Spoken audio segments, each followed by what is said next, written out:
Blog Talk Radio. Live from Washington, D.C., it's Quintessential Listening, Poetry Online Radio. QLPOR, as it's widely known, features a bevy of poets, spoken word artists, and live poetry readings with best-selling authors. Your host is Dr. Michael Anthony Ingram. Good evening, everyone. My special guest tonight is composer-performer Martin Graff. Martin is a much sought-after artist, author, musician, and extreme chin beard enthusiast who hails from Arlington, Virginia. Martin crafts poetic vignettes with matching art on every topic, from the stigma of liking scrapple to the meaning of life, in a series called The Face Zone, Surreal Daydreams to Trip Your Imagination. In his live spoken word show, he offers concise, essential truths that entertain and set the mind in motion. To further heighten the experience, he has original piano compositions from his album Trips for Piano. He is a consummate professional, a Renaissance man, an award-nominated artist known for his affecting commentary, original humor, whimsical artwork, and absorbing performances. Martin, welcome to the program. Oh, my gosh. Thanks for having me. It is a true privilege to be here. Well, thank you. I'm glad you're here. For those who don't know, Martin is one of my favorite composer performers, and he's been with me before, so this is a special, special treat that he's returned. Let's begin, Martin. All right? Yeah, I can't wait. I mean, I'm ready to go. I got my seatbelt fastened. I'd like to know, what led you to identify as a composer-performer? Specifically, does that come from a philosophical, psychological, emotional, economic, and educational perspective? Yeah, man. Right out the gate, you're hitting me with a body shot. That's a deep question. I love that. Yeah, I think it's influenced by all those filters you listed in the question, honestly. It would help if I give you a little context. I studied Western art music for 5 years for my bachelor's degree, which is more popularly known as classical music. But that's actually a very specific period in Western art music. So the term Western art music would apply to any music written within the last 600 years in the Western Hemisphere. There's a more artful versus commercial nature, I would say. So those two genres sometimes overlap. Beethoven, for example, is a Western art music, So is Philip Glass or the late film score composer Jerry Goldsmith, who did the score for Jaws and so forth, and E.T. Lady Gaga or Led Zeppelin, those are popular music. So anyway, having been educated in the Western art tradition, the term for someone who writes music is quote-unquote composer. Chopin was a composer, right? So the term for someone who plays an instrument with ability ranging from proficiency to virtuosity would be considered a performer, quote-unquote. Of course, Chopin was also a performer. He was one of the greats. But in popular music, I would be called a singer-songwriter, right? And my compositions would be called songs. And that's because 99% of popular music has lyrics, so much so that if you ask the average person, what they would call an instrumental piece of music, they would call it a song, even though there's no one singing in it. So that's kind of the really long answer to your shorter question. So in a sense, that's why. Just given my context and education, and I would call myself a composer-performer versus a singer, a songwriter, because that's of a different genre. All right. Thank you. Now, when you write, do you have a particular audience in mind, an ideal reader or listener? That's one of the most important questions you can ask a creative person because, there's this, in Buddhism, there's these sand paintings where you make the painting and then you erase it as soon as it's done because it's about the process and not the product. But in the West, this makes more sense to me in the end. We don't erase it. We share it with someone, right? And to me, that's what completes the cycle. So it's a very important question. Now, to finally answer your question, I think it was my composition professor in college that gave me the best advice I ever got regarding who are you writing for, right? So what he said to me was, know a lot of music and be very hard to impress. But then, when you compose, impress yourself. Wow. So when I write a piece of music, my goal is to exhilarate and break my own heart. Then whoever comes across it can be impacted in the same or a similar way, depending on their background and taste. But I'm trying to break your heart, man, and I'm trying to break my own first. That's the litmus test. You know, I've had an opportunity to attend a number of performances. Now, what I've noticed is that a composer-performer's relationship with audience members is highly influenced by the social setting in which a musical event occurs. Now, can you tell me about your strategy for connecting with the audience? Dude, I love this question even more. I mean, I consider every live performance a deathbed moment. That's my own term. It's just like, that's the stuff. Those are the moments, among others, you know, my things with my wife, my best friends, that kind of stuff, that are going to flash before my eyes. Those live moments. I mean, the studio is fun, but man, those live rooms, that resonates in a different way. And so what I do is all memorized. I've literally never in my life performed a poem, told a story, or played a piano piece while I was reading from anything. For me, the reason to remove that stuff is because it creates a barrier between the audience and I. So like when you watch a film, the actors aren't holding scripts, and if you can see them visibly reading from a teleprompter, it breaks the spell. So my best way of connecting with the audience is just focusing on the content of what I'm saying or playing and the associated technique to deliver it, right? And sincerely locking eyes with everyone in the place all the while. And I mean, I've opened and headlined for people who have read, and they still get very nice performances. But it felt like there was a membrane between them and the audience. You know, now it's time, everyone, for you to hear what I already know is incredible. Martin, it's on you. Share some of your work. All right. My live show is, sometimes it's all piano, sometimes it's all spoken word with projected artwork, but ideally it's a mixture of both, which it is most of the time, I'm fortunate to say. So today we'll take that approach and we'll open with a music piece. This one's called Prism.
The idea behind that piece was just how the different moments of our life, they add up to light and dark and in between. And it's just, thus the tagline, shifting light in this shifting life, Prism. So I hope everybody enjoyed that.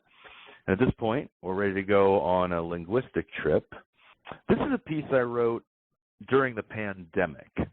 So it's an interesting little time capsule. It's called Screen Locked.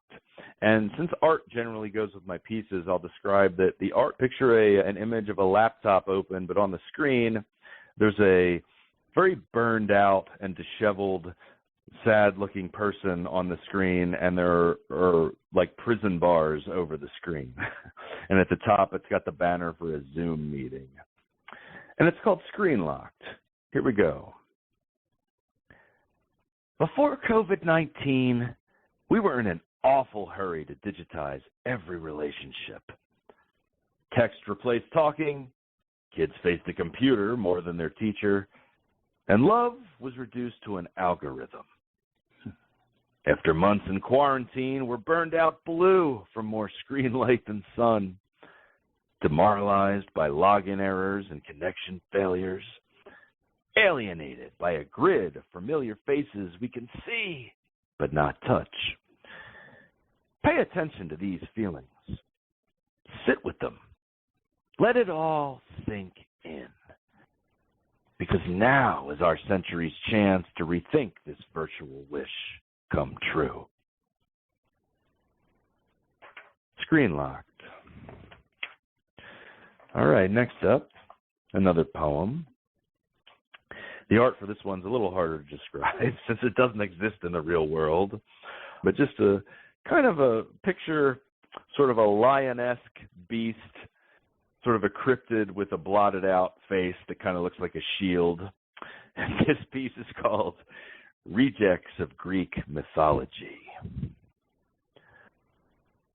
One of our most salient human characteristics is our capacity for storytelling. Stories entertain, move, and shape us. They document, explain, and instruct.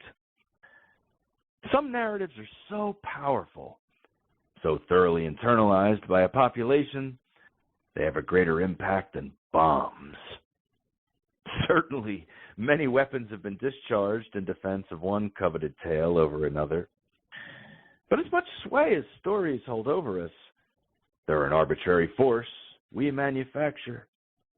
Accounts become so old and well known, we forget they could have followed a different plot line. Imagine if we had access to rough drafts. What if Medusa had a scalp of golden roses and transformed people into pure chi? What if Robert Frost had taken the highway? How about a female Christ? In an alternate version, we may just as easily have spent a childhood leaving quarters under our pillows for the Scab Fairy. A revised manuscript may well revise the course of an entire culture. Rejects of Greek mythology. Next up, poem-wise, is a piece called Sanguine Moves. Sanguine as in bloody.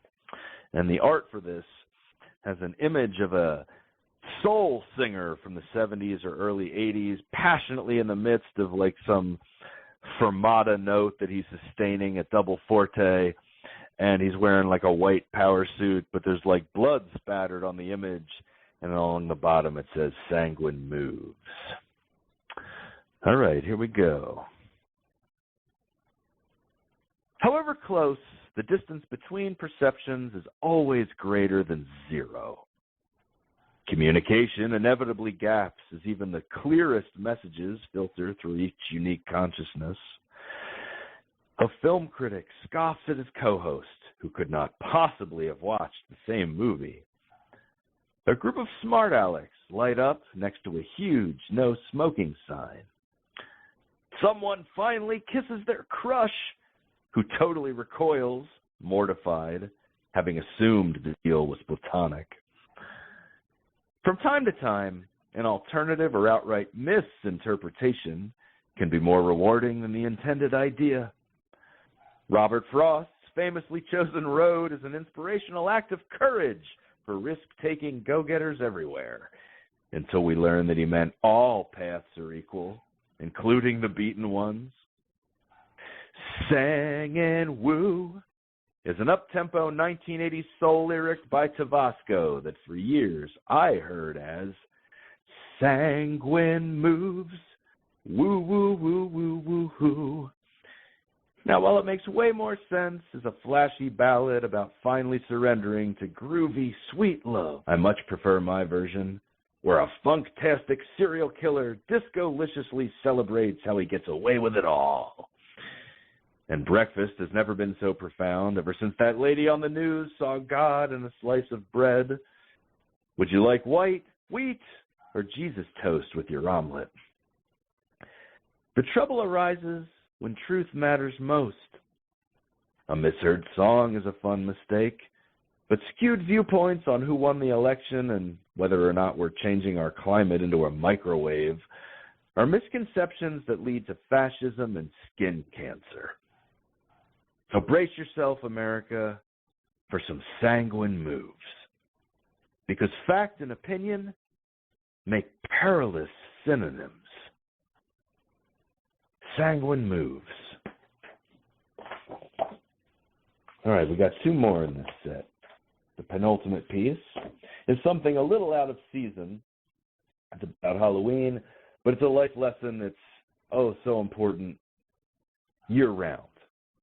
This piece is called Trick or Truth. The art for this one, you can picture someone crawling along in a dark crawl space with sort of a sad pumpkin jack-o'-lantern head instead of a regular head with a brain protruding out of it. And here we go. It's called Trick or Truth. Being a horror fan, it's only natural my favorite holiday is Halloween. The season of chilly breezes, longer nights, personified gourds, gory movie marathons, and pop-up fun houses. Most of the gimmicks they terrorized us with at those attractions are a blurred memory, except for the fake but very loud and vibrating chainsaws they wielded one year during a hayride, and another subtler moment in an exit crawl space at the end of a haunted house. In the dark, on hands and knees, I waited for the dude in front of me to shuffle ahead so the whole line of us could leave, attitudes behind me growing as restless as mine. Eventually, the final actor ghoul had to peek inside and encourage this guy to move along. I remember hearing, "It's cool, man, just keep going," as I likewise thought, "Yeah, what the hell? Move your ass." It took an excruciating half-minute more of this to realize I was the one holding everything back. Hanging down in front of me was some tattered plastic debris the crew had fastened to the shaft for one last touch of gloom before departure, which to my confused eyesight became a paralyzing obstacle. There was nothing more blocking the path than an illusion, my own presumptive hallucination. It's the same the other 364 days of the year. So many phantom roadblocks discouraging our way forward. Trick or truth. All right, finally for this block, this is a piece called Departure. And the image for this is a picture of a woman asleep with a gray cat asleep on top of her head next to her, and a burst of yellow light, sort of like the sun, coming from the background. And it's called Departure. It all ended with me hanging up on her in mid-argument as I angrily boarded a bus to New York City. But that's not the reason we never spoke again. It all started when I arrived at 3485 Parkview Drive, Bensalem, Pennsylvania. What a time that was, beaming with love, laughter, daydreams, and cats. Sometimes trips to the movies, the arcade, or the ocean. She was a treacherous cook, but she made it with heart, so we ate it with humor and then ordered out. We were bright and connected. I could tell her everything. Once I grew older and less dependent, the manic turned depressive, keeping her in bed for days, then weeks, as food spoiled and litter boxes overflowed. She became dark and volatile. I couldn't tell her anything. Unwilling to suffer their shocked faces over a dramatic remark or a brown Christmas tree still up in July, I avoided having other kids over, and eventually myself longed for escape. So I did, with the help of other family and friends. It would take a quarter century across a dozen zip codes to find home again, all the while at a great distance from my mother. Yet she was there all along, in my unconventional sense of humor, my fearless conversation. I'll talk to anyone about anything. In my compassion, my cat obsession, my audacity to dream huge and act on it. Most of all, in my unshakable belief in love. I'd be none of it without the formative light of our most luminous moments. I really wish she were around to hear all this. But you already know how it ended. And that's Departure, and with that we depart from this block of my set. You know, as I stated earlier, thank you, Martin.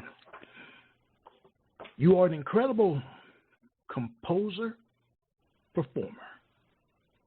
And as I enter my 6th year being the host of this podcast, I've had an opportunity to hear hundreds of poets and spoken word artists. Now, your spoken word style is different. Can you describe it? Is what you write technically poetry? Yeah, I love this question because this is something that I've asked myself along the way over the years. Yeah, and in our line of work, it matters, right? I describe my writing as poetic prose vignettes. It's usually punctuated sentences and paragraphs, right, versus the sort of chunked agrammatical stanzas that formal poetry often is. But at the same time, you know, there are any number of artful linguistic flourishes along the way, and sometimes a piece will strip down into a freer, leaner, more poetic verse. So is it poetry overall? I think so.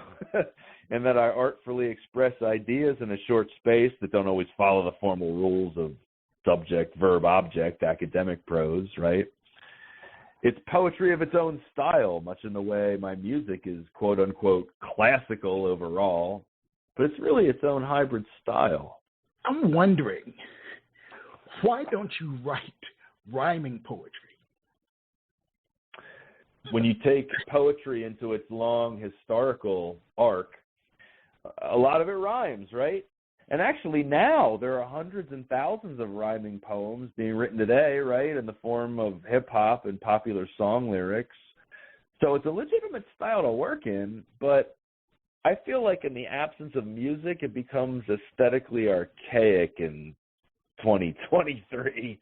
The way, like, if you watched a movie that was, like, sped up black and white film, that would like harken back to Charlie Chaplin, and it would be hard to be moved by now, even though you might like recognize, oh yeah, that guy was a craftsman and that was cool, but yeah, it's like a penny farthing bicycle or a or like corsets or something. It's just something of a different time, except in the realm of popular music, of pop and hip hop. Then it's, my God, then it's an asset. Then it's like part of your chops, which is pretty cool. Because, humans aesthetically judge things that are, like, valuable socially and things that aren't in terms of, like, social capital at any given time in history.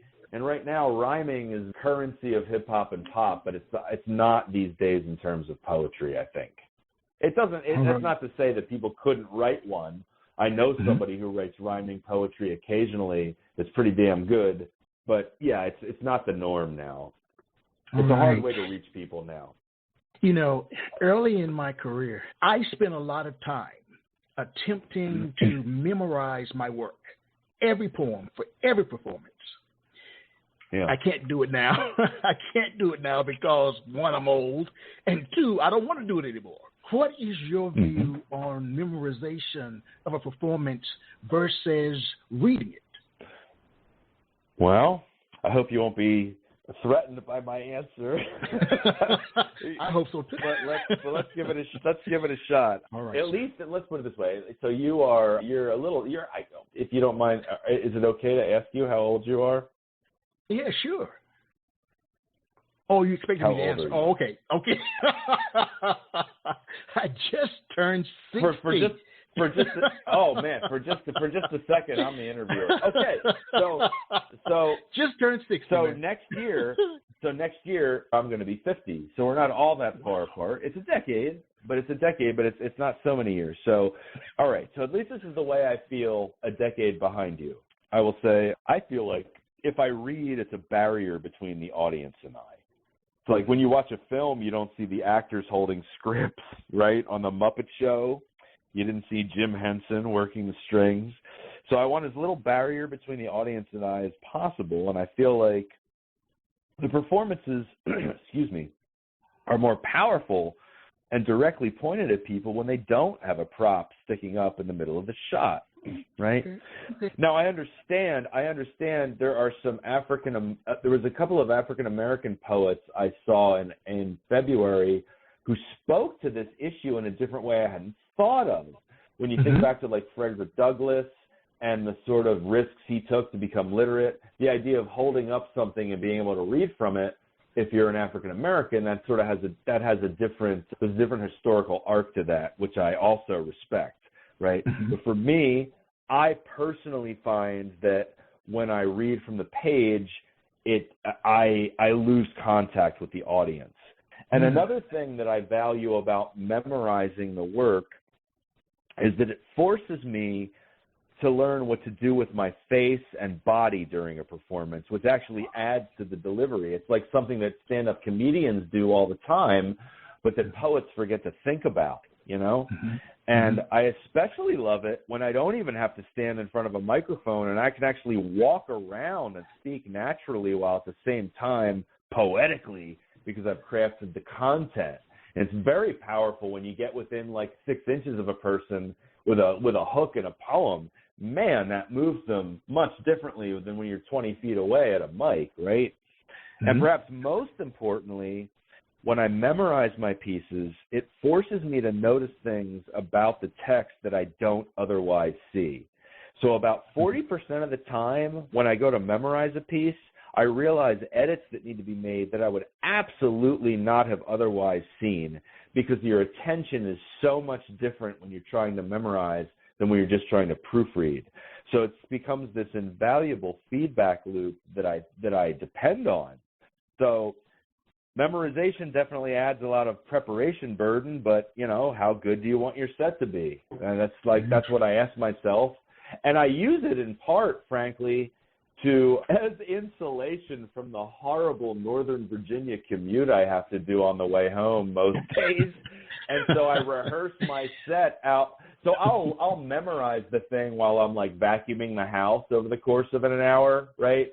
And then on the way home over the course of 3 weeks, I will recite the set in the car, and it helps me practice, and it also helps not make me angry about the red light that's going to last 5 minutes. Right.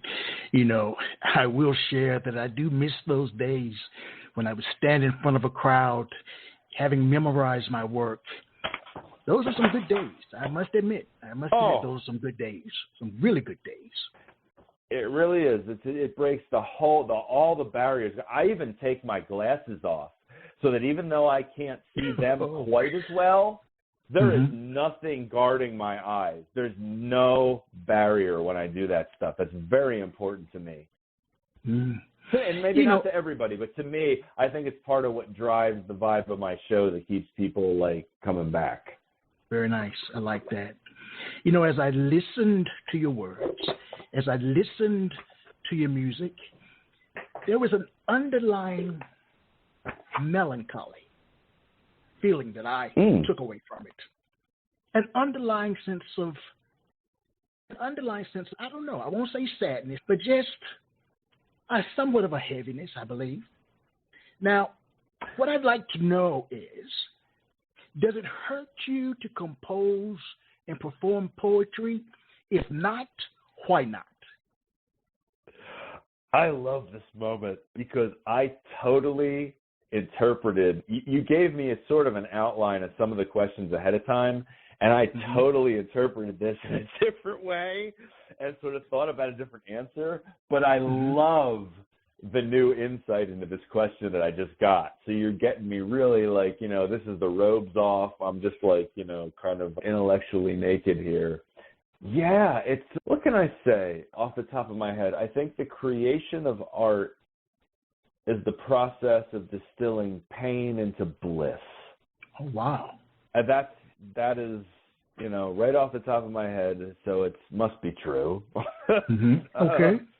So like I said in an earlier question, and my answer to one of your earlier questions, I think, was that when I write a piece, I'm trying to kind of break my own heart first, and then if I succeed in that goal, then anybody who is remotely susceptible to the spell I have to cast, it's going to break their heart too, right?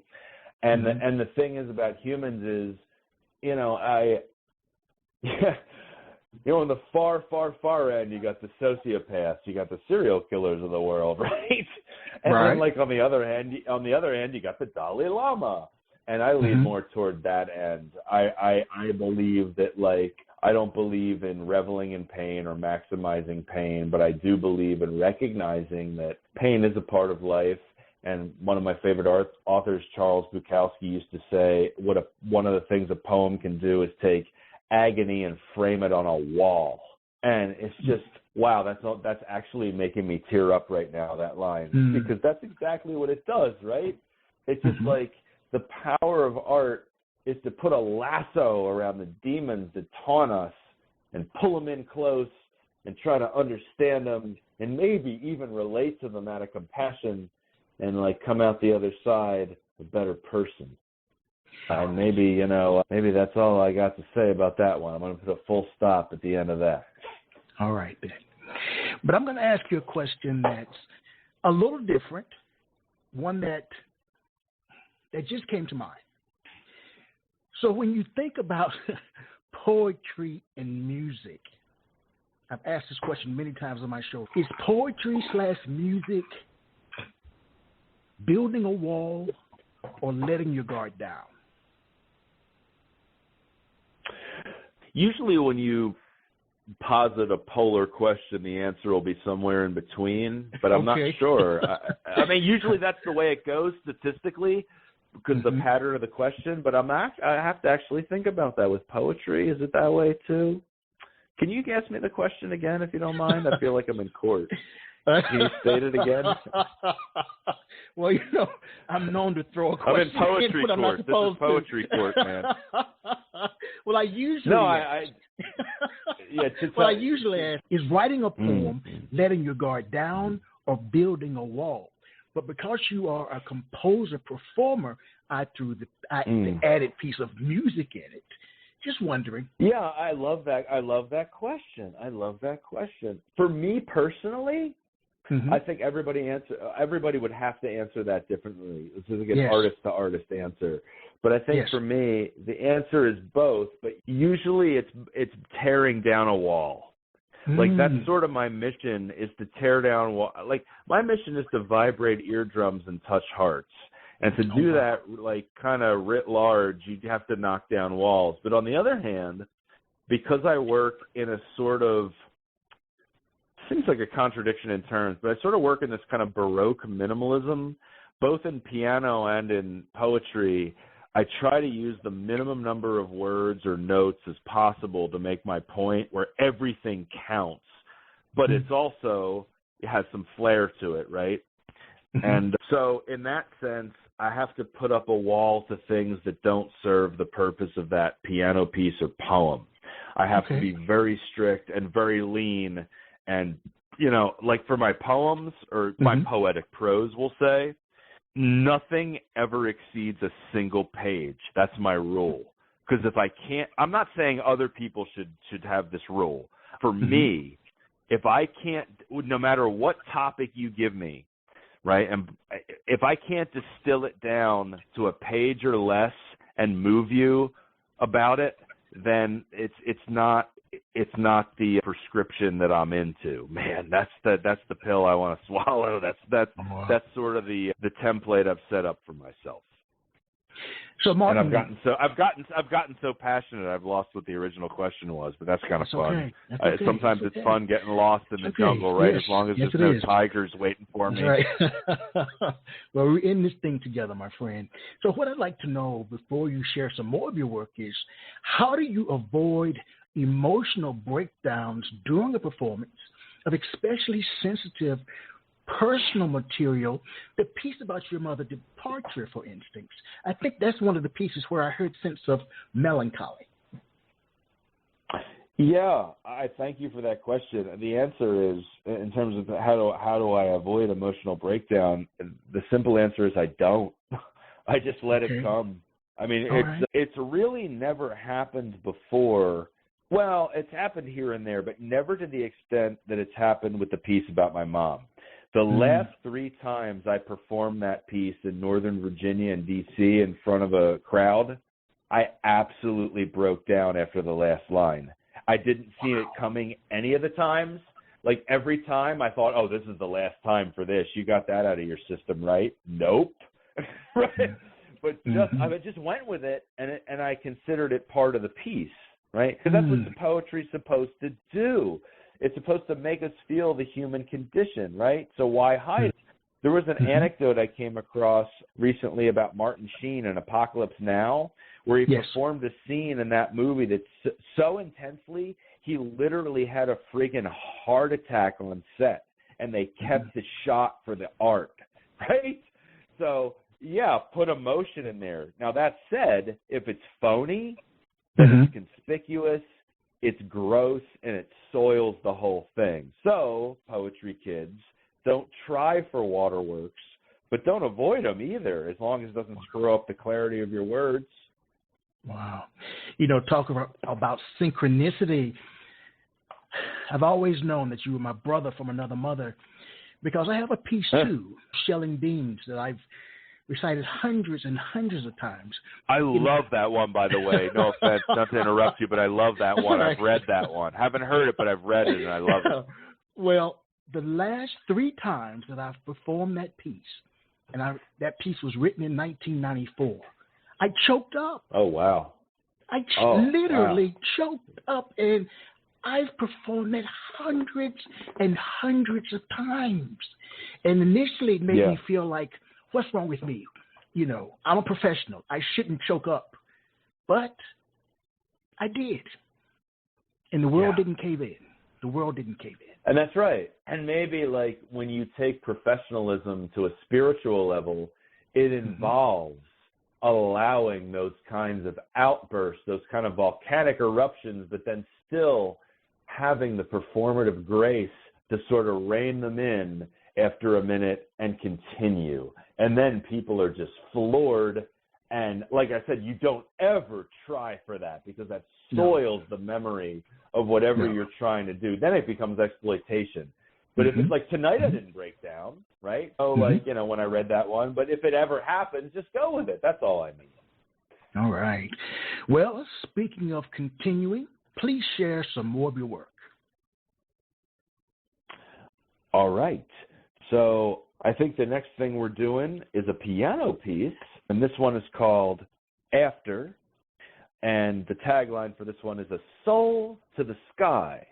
And if you can remember, about a half hour ago or whatever it was when I did the piece about my mom, this, I suppose, would be the accompanying piano piece.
So hopefully that wasn't too much of a bummer with the backstory. But yeah, sometimes you just need to say what needs to be said, whether that's in words or in music. And now we're going to change the tone, change the mood, brighten things up a bit. with a piece called Hounded, which is one of my poems. The art that goes along with this one has 3 dog faces kind of arranged sort of in an upside-down triangle with the point at the bottom. There's not a triangle around them, but they're positioned in that way. And there's a dachshund, there's a white terrier, and there's a Springer Spaniel at the bottom. And they're all making very vicious faces, despite how cute they are. And it says Hounded at the bottom. And here we go. Here's the story. JR was my uncle's dachshund, an adorable little brown hot dog who bit me on the mouth. At just 4 years of age, that was to be my first of many unfortunate canine encounters. A high school friend, West Highland White Terrier, Rudy, would go 100% berserk when I came over.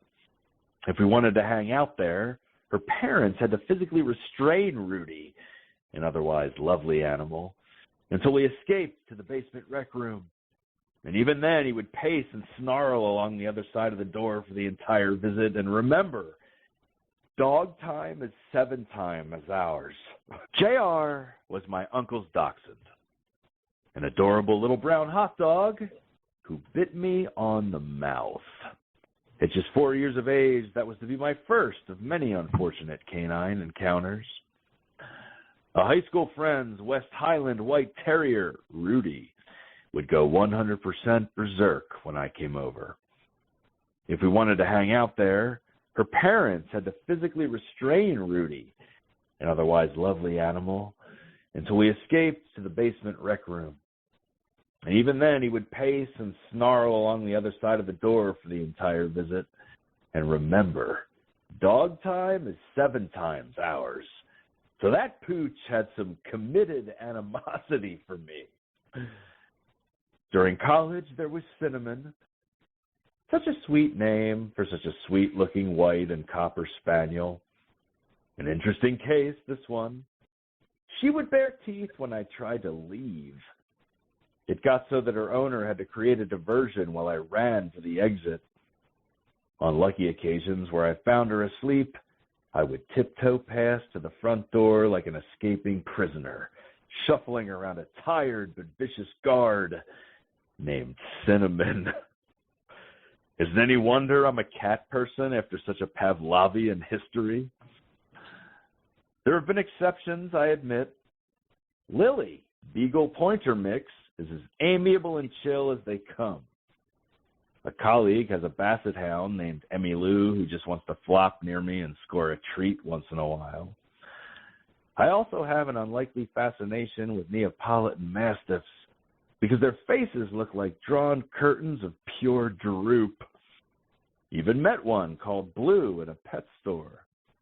Despite his gargoyle likeness, he simply lacked the energy to give a shit. Only 6 months old, and it still took all his effort just to sit there and drool. It was kind of zen. That said, maybe it's time to re-examine my aversion. If some are okay, couldn't any of them be a Lily, an Emmy Lou, or a Blue under different circumstances? Not knowing better as a kindergartner, I did in fact get down on the floor and touch my nose to JR's before he tried to eat my lips. And Rudy probably wanted to kill me because I arrived in an overwhelming Halloween costume our first meeting. Still trying to figure out what was up Cinnamon's ass, but it could have been my tension, my own aura of mistrust triggering a negative feedback loop. The way people's reactions range from ugly to uplifting, depending on my approach. We get what we give in this circular life. Hounded. All right. So we're coming up on our next piece in the set. This one is called The Forced Will Eat. The art that goes with this one has this, well, it's not very pleasant.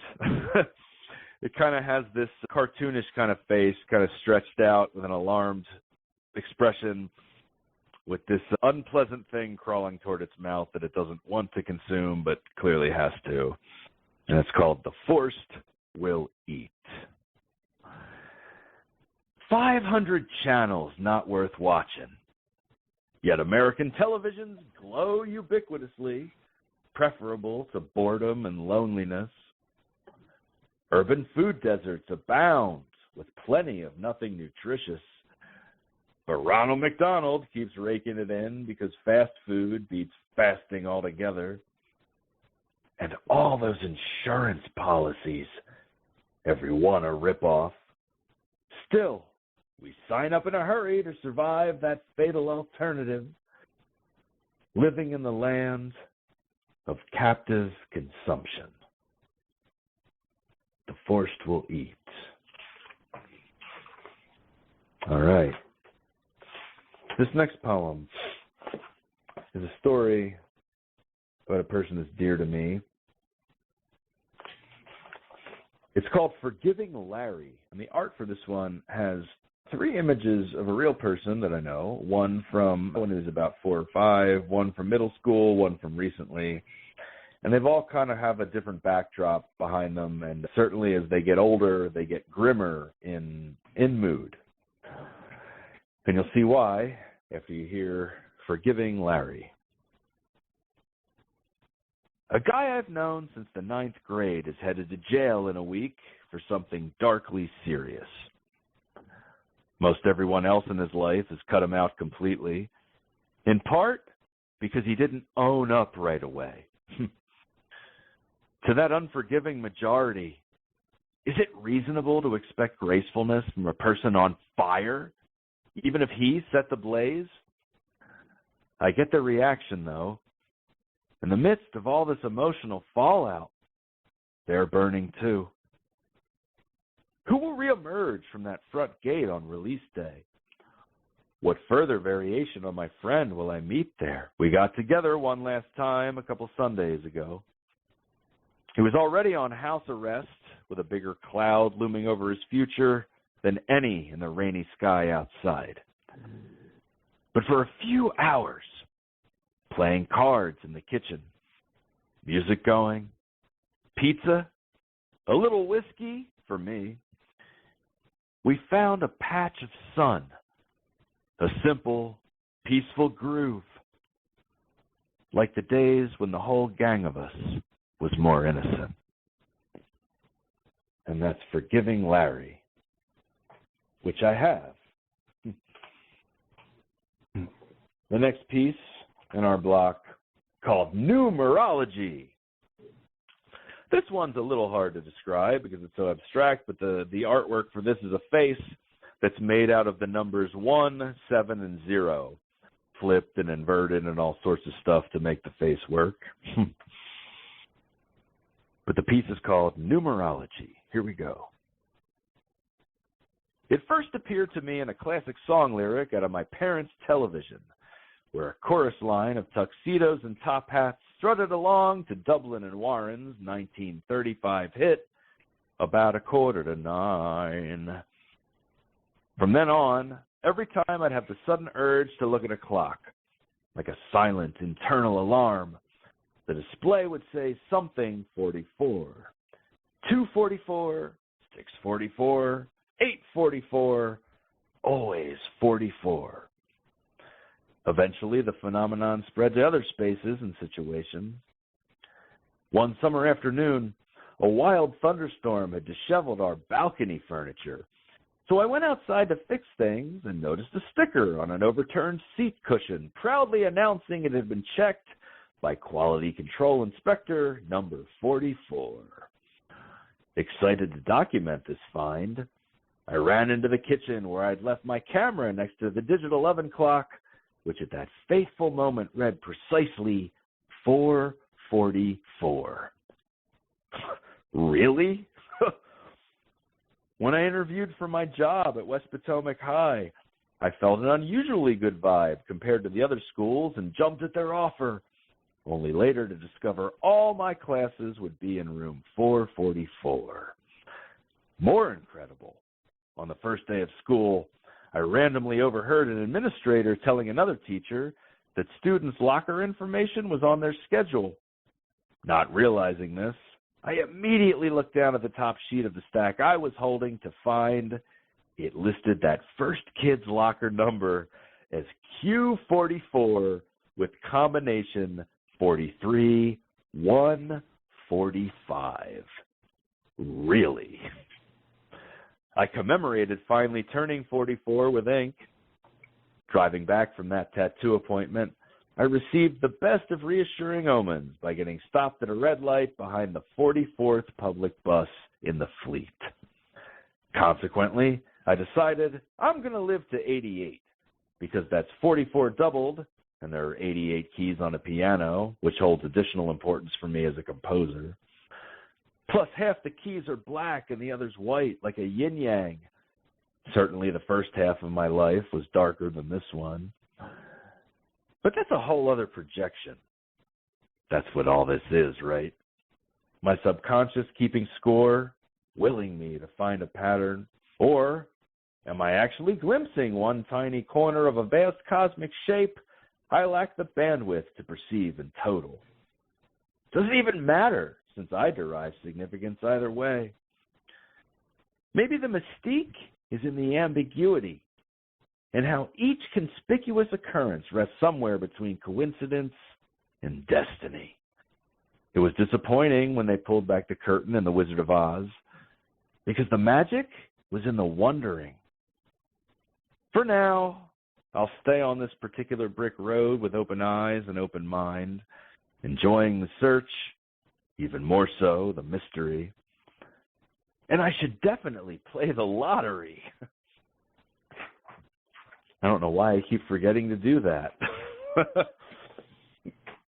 All right, the last one in our block before we put this set to rest is called The Longest Rest.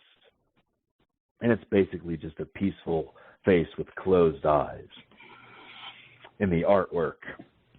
And now here we go with the text for The Longest Rest. One of my personal favorites, actually. Have you ever dozed off during a movie, woken up during the credits, and been surprised to find you missed the entire film? Sleep sneaks up on you like that. Or a seldom opened desk drawer reveals an outdated driver's license, and you marvel at how much more taut you looked back then. Age creeps up on you like that. Maybe instead of an ID, that old photo is in a high school yearbook surrounded by signatures, inside jokes, and references to future plans you no longer recognize. Life gets away from you like that. Unless you pay attention, cherish time, follow through, so that when you lay your head down the very last night, there's nothing left to dream. The Longest Rest, and the end of that set. Wow. I need a minute to allow all of that to permeate through my system, my friend. Thank very you. Powerful. Me too. Thank you. Sure. Very, very powerful. You know, I believe that as we age, growth and development also sets our mind in motion. Yeah. So what I'd like to know is, as a composer-performer, how has your work evolved or changed with age? Oh, yeah, it's absolutely evolved, thankfully. Yeah. You know, I think my early poems are more humor-centered, observational, and surreal in a way, the same with the earlier accompanying images. And I love some of those, and some of those will make it into sort of the best of book that I'm going to put out the end of this year or early next year. But lately I'm more drawn to personal stories presented in poetic form. On the musical end, the stuff I'm writing toward my second album is more sophisticated than the first, while still retaining that crucial element of accessibility that the first album has. I'd say I'm exploring textures and harmonic progressions that I haven't done before, but it still sounds like me, right? Like the same person pressing their thumbprint on new surfaces. One of the things I'd like to know is, throughout the course of your time being a composer, performer, what has surprised you the most? Yeah, that's a really interesting question. I never would have thought to ask that of myself or someone else, but that's why you're here, man. You're the great interviewer. For me, I guess it's the limit. I'm lucky to be a pianist because, the piano is limitless. It really is. Like, I would say the limitless possibilities of the piano is my answer to that question, is what's most surprising to me again and again. It's like a Rubik's Cube with a zillion solutions. I guess it's like a typewriter in that way. It's just like both the typewriter and the keyboard, they're just waiting for a million different people to write a million different stories in their own styles. And yet those two mechanisms, it can handle all of those different visions. And that just fascinates me. Just felt hammers and wood banging on these strings. And it somehow tells a story across ages. And that just blows my mind. Would you please favor us with one more piece? We should end with, like we began, with some music. So I think the last one we should do is called Laura. It's about my wife, who is the most extraordinary person I've ever come across. And the tagline for this piece, well, it's beautiful, resilient fire. So Laura, beautiful, resilient fire. It's a story without words. See if you can follow it.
You know, that particular piece was beautiful, exquisite. And I'm wondering, have your favorite compositions and poems arrived, or are they still on their way? Both, which is how I know I'm in a really good place in the creative journey. I am absolutely head over heels in love with the pieces on the first album, and yet the pieces I've written in toward the second album, believe it. It's just like, if somebody else came up with them, I'd be as excited about them. It just happened to be me, right? I just happened to find these series of four-leaf clovers. It's both, really, and I think I still have a long path ahead. So there's a new album on the horizon. My question was going to be, what's next for you creatively? Well, in general, always what's next for me creatively is just like variations on my themes, right? I'll continue to craft linguistic, visual, and pianistic landscapes for people to lose themselves in. But, it happens in sets. I've published 3 books of art and poetry under the series called The Face Zone, because the artwork always has a face of some kind. And so next I'm going to be doing kind of a best of with a little bit of new material in it. And that may be the last book. We'll see. And the piano, I'm working toward Trips for Piano Volume 2. But in this day and age, it's really all about singles. So what'll probably end up happening is over the course of a couple of years, I'll end up releasing a number of singles through, with the help of my terrific PR firm in New York City. And we'll get some eyes and ears on some new videos and just to get some people on board that want to go on this trip. And then hopefully, when I have enough singles with enough traction, I'm hoping I can attract, a major record label to pick up what I do and help me distribute this vision to more people. That's really what it's all about to me. My legacy is to vibrate eardrums and touch hearts. That's what it's about for me.